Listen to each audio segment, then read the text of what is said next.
Hi hello ನಮಸ್ಕಾರ ಎಲ್ಲರಿಗೂ. ಪೂಜಾಕೃತಿ ಚಾನಲ್ಗೆ ಸ್ವಾಗತ. ಇನ್ನೇನು ನಮ್ಮ ಸಂಕ್ರಾಂತಿ ಹಬ್ಬ ಬಂದೇ ಬಿಡ್ತು. ಸಂಕ್ರಾಂತಿ ಹಬ್ಬ ಅಂದ್ರೆ ನಮಗೆ ನೆನಪಾಗೋದು ಎಳ್ಳು ಬೆಲ್ಲ ಜೊತೆಗೆ ಸಂಕ್ರಾಂತಿ ಕಾಳು. ನಾನೀಗ ಹಬ್ಬದ ವಿಶೇಷವಾಗಿರುವಂತಹ ಸಂಕ್ರಾಂತಿ ಕಾಳಿನ ಮಿಕ್ಸ್ ರೆಸಿಪಿಯನ್ನ ಮಾಡ್ತಾ ಇದ್ದೀನಿ. ತುಂಬಾನೇ ಸುಲಭವಾಗಿರುವಂತಹ ಈ ರೆಸಿಪಿಯನ್ನ ಶುರು ಮಾಡೋಕ್ಕೂ ಮೊದಲು ನೀವು ನಮ್ಮ ಚಾನೆಲ್ಗೆ ಹೊಸಬರಾಗಿದ್ರೆ ಈಗಲೇ ಚಾನೆಲ್ಗೆ ಸಬ್ಸ್ಕ್ರೈಬ್ ಮಾಡ್ಕೊಳ್ಳಿ. ಈಗ ಈ ಸಂಕ್ರಾಂತಿ ಕಾಳಿನ ಮಿಕ್ಸ್ ರೆಸಿಪಿಯನ್ನ ಮಾಡಲಿಕ್ಕೆ ನಾನು ಮೊದಲನೇದಾಗಿ 1 ಕಪ್ ಸಂಕ್ರಾಂತಿ ಕಾಳನ್ನ ತೆಗೆದುಕೊಂಡಿದ್ದೀನಿ. ಇದರೊಂದಿಗೆ ಅರ್ಧ ಕಪ್ ಹುರಿಗಡಲೆ ಅಥವಾ ಪುಟಾಣಿ, 1/4 ಕಪ್ ಬಿಳಿ ಎಳ್ಳು ಹಾಗೂ ಅರ್ಧ ಕಪ್ ಶೇಂಗಾ ಅಥವಾ ಕಡಲೆ ಬೀಜವನ್ನ ತೆಗೆದುಕೊಂಡಿದ್ದೀನಿ. ಈಗ ಚೆನ್ನಾಗಿರುವಂತಹ ಒಂದು ಒಣ ಕೊಬ್ಬರಿ ಕಾಯನ್ನ ತೆಗೆದುಕೊಂಡು ಕಾಯನ್ನ ಒಡೆದು ಕೊಬ್ಬರಿಯನ್ನ ಕಟ್ ಮಾಡಿ ತೆಗೆದುಕೊಳ್ತಾ ಇದ್ದೀನಿ. ಈ ರೀತಿಯಾಗಿ ಒಣ ಕೊಬ್ಬರಿ ಕಾಯನ್ನ ತೆಗೆದುಕೊಂಡು ನಾನು ಇದನ್ನ ಸಿಂಪಲ್ ಆಗಿ ಕಟ್ ಮಾಡ್ಕೊಳ್ತಾ ಇದ್ದೀನಿ. ಈ ಒಣ ಕೊಬ್ಬರಿಕಾಯಿ ಹೊರಗಿನ ಕಪ್ಪಾದ ಭಾಗ ಬೇಡ ಅಂತಿದ್ರೆ ಇದನ್ನ ಸ್ವಲ್ಪ ಸುತ್ತಲೂ ತುರಿದುಕೊಂಡು ಅಥವಾ ಕಟ್ ಮಾಡಿ ತೆಗೆದುಕೊಂಡು ಇದನ್ನ ಬಳಸಬಹುದು.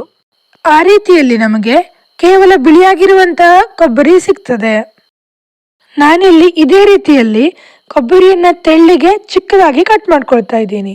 ನಾನಿಲ್ಲಿ ಕೊಬ್ಬರಿಯನ್ನ 1/4 ಕಪ್ ಆಗುವಷ್ಟು ಕಟ್ ಮಾಡಿ ಬಳಸ್ತಾ ಇದ್ದೀನಿ.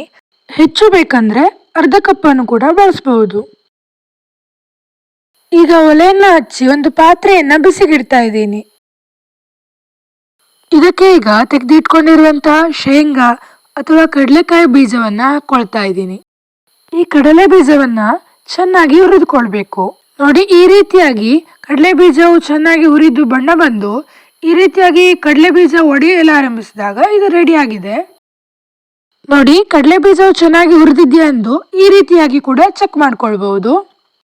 ಕಡಲೆ ಬೀಜಕ್ಕಿರುವಂತಹ ಈ ತೆಳ್ಳಗಿನ ಸಿಪ್ಪೆಯನ್ನ ಈ ರೀತಿಯಾಗಿ ಸುಲಭವಾಗಿ ಬಿಡಿಸಲು ಬಂದಾಗ ಇದು ಚೆನ್ನಾಗಿ ಹುರಿದಿದೆ ಅಂತ ಅರ್ಥ. ಕಡಲೆ ಬೀಜವು ಸ್ವಲ್ಪ ತಣ್ಣಗಾದ ನಂತರ ಇದನ್ನ ಸುಲಭವಾಗಿ ಸಿಪ್ಪೆ ಬಿಡಿಸಿ ಕ್ಲೀನ್ ಮಾಡ್ಕೊಳ್ಬಹುದು. ಈ ರೀತಿಯಲ್ಲಿ ಇದನ್ನ ಕ್ಲೀನ್ ಮಾಡಿ ಇಟ್ಕೊಳ್ತಾ ಇದ್ದೀನಿ. ಈಗ ಅದೇ ಪಾತ್ರೆಯಲ್ಲಿ 1/4 ಕಪ್ ಬಿಳಿ ಎಳ್ಳನ್ನ ಹಾಕಿ ಹುರಿದುಕೊಳ್ತಾ ಇದ್ದೀನಿ. ಎಳ್ಳನ್ನ ಬೇಗನೆ ಹುರಿದುಕೊಳ್ಬಹುದು, ಇದಕ್ಕೆ ಜಾಸ್ತಿ ಸಮಯ ಬೇಕಾಗೋದಿಲ್ಲ. ಎಳ್ಳು ಹುರಿದಂತಹ ಪರಿಮಳ ಬಂದು ಜೊತೆಗೆ ಈ ರೀತಿಯಾಗಿ ಸಿಡಿಯಲು ಆರಂಭಿಸಿದಾಗ ಇದು ರೆಡಿ ಆಗಿದೆ. ಹುರ್ಕೊಂಡಿರುವಂತಹ ಎಳ್ಳನ್ನು ತೆಗೆದಿಟ್ಕೊಂಡು ಮತ್ತೆ ಅದೇ ಪಾತ್ರೆಯಲ್ಲಿ ಸಣ್ಣದಾಗಿ ಕಟ್ ಮಾಡಿ ಇಟ್ಕೊಂಡಿರುವಂತಹ ಒಣ ಕೊಬ್ಬರಿಯನ್ನ ಹಾಕೊಳ್ತಾ ಇದ್ದೀನಿ. ಇದನ್ನು ಕೂಡ ಚೆನ್ನಾಗಿ ಹಸಿಂಶ ಇರದ ಹಾಗೆ ಹುರಿದುಕೊಳ್ಬೇಕು. ಇದು ಹುರಿದ ಪರಿಮಳದ ಜೊತೆಗೆ ಈ ರೀತಿಯಾದ ಬಣ್ಣ ಬಂದು ಜೊತೆಗೆ ಗರಿಗರಿಯಾಗಿ ಬಂದಾಗ ಇದು ರೆಡಿ ಆಗಿದೆ ಅಂತ ಅರ್ಥ. ಈಗ ಒಂದು ಮಿಕ್ಸಿಂಗ್ ಬೌಲ್ ಅನ್ನ ತೆಗೆದುಕೊಂಡು ಅದಕ್ಕೆ 1 ಕಪ್ ಸಂಕ್ರಾಂತಿ ಕಾಳನ್ನ ಹಾಕೊಳ್ತಾ ಇದ್ದೀನಿ.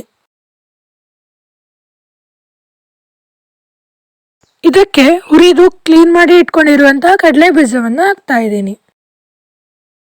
ಇದಕ್ಕೆ ಅರ್ಧ ಕಪ್ ಹುರಿಗಡಲೆಯನ್ನ ಸೇರಿಸ್ತಾ ಇದ್ದೀನಿ. ಜೊತೆಗೆ ಹುರಿದಿಟ್ಕೊಂಡಿರುವಂತಹ ಬಿಳಿ ಎಳ್ಳನ್ನ ಕೂಡ ಹಾಕ್ತಾ ಇದ್ದೀನಿ. ಈಗ ಚೆನ್ನಾಗಿ ಹುರಿದಿಟ್ಕೊಂಡಿರುವಂತಹ ಕೊಬ್ಬರಿಯನ್ನು ಕೂಡ ಸೇರಿಸ್ತಾ ಇದ್ದೀನಿ. ಈಗ ಇವೆಲ್ಲವನ್ನ ಚೆನ್ನಾಗಿ ಮಿಕ್ಸ್ ಮಾಡ್ಕೊಳ್ತಾ ಇದ್ದೀನಿ. ಇದಕ್ಕೆ ಅಚ್ಚಿನ ಬೆಲ್ಲವನ್ನ ಚಿಕ್ಕದಾಗಿ ಕಟ್ ಮಾಡಿ ಸೇರಿಸ್ಕೊಳ್ಬಹುದು. ಜೊತೆಗೆ ಗೋಡಂಬಿ, ಬಾದಾಮಿ ಅಂತಹ ಡ್ರೈ ಫ್ರೂಟ್ಸ್ ಗಳನ್ನ ಚಿಕ್ಕದಾಗಿ ಕಟ್ ಮಾಡಿ ಹಾಕೊಳ್ಬಹುದು. ಜೊತೆಗೆ ಬಣ್ಣ ಬಣ್ಣದ ಸಿಹಿಯಾದ ಸೋಂಪು ಕಾಳನ್ನು ಕೂಡ ಸೇರಿಸ್ಕೊಳ್ಬಹುದು. ಇದನ್ನ ಹೆಚ್ಚಿನ ಪ್ರಮಾಣದಲ್ಲಿ ಮಾಡಬೇಕು ಅಂತಿದ್ರೆ ಅಥವಾ ಸಂಕ್ರಾಂತಿ ಕಾಳಿಗೆ ಸೇರಿಸ್ಕೊಂಡಿರುವಂತಹ ವಸ್ತುಗಳು ಹೆಚ್ಚಾಗಿ ಸಿಗಬೇಕು ಅಂತಿದ್ರೆ ಎಲ್ಲವನ್ನು 1 ಕಪ್ಪುಗಳ ಅಳತೆಯಲ್ಲಿ ಸೇರಿಸ್ಕೊಳ್ಬಹುದು.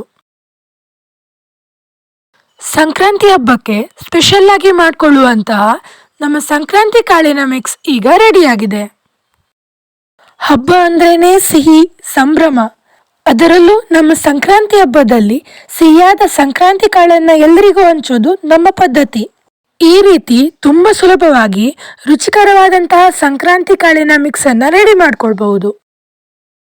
ಹಬ್ಬದಲ್ಲಿ ಎಳ್ಳು ಬೆಲ್ಲ ತಿಂದು ಒಳ್ಳೊಳ್ಳೆ ಮಾತಾಡೋಣ ಎನ್ನುತ್ತಾ ಜೊತೆಗೆ ಇಲ್ಲಿವರೆಗೆ ವಿಡಿಯೋನ ನೋಡಿದ್ದಕ್ಕೆ ಧನ್ಯವಾದಗಳು.